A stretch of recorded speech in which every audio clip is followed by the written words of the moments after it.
With the sad news that the football world has lost its greatest ever icon, we look back at the year Pele graced the pitch at Goodison Park.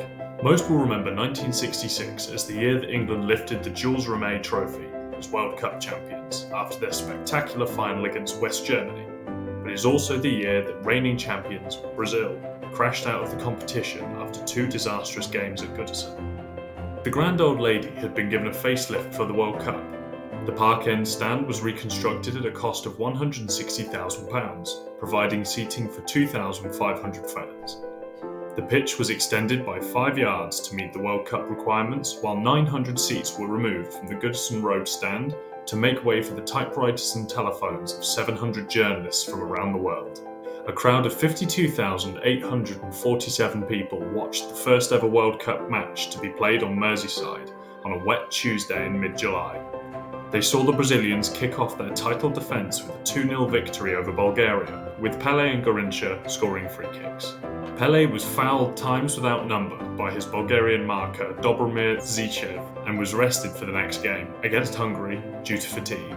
He was sorely missed as the magnificent Magyars rolled back the clock with a display reminiscent of their great teams from the 1950s. The Goodison crowd cheered every Hungary pass and booed every Brazilian touch of the ball for minutes on end.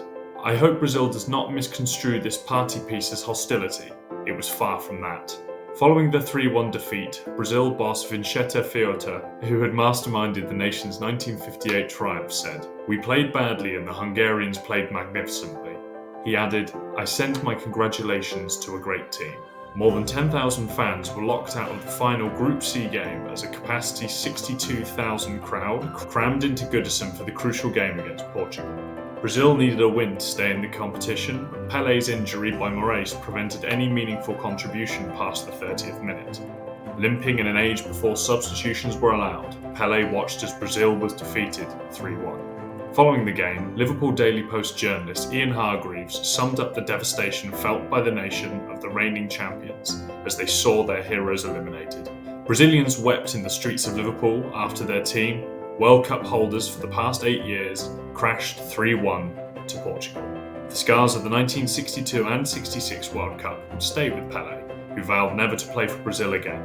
That was until Mexico had its turn at hosting in 1970, where Pele found his part in what is often considered the greatest football team in history.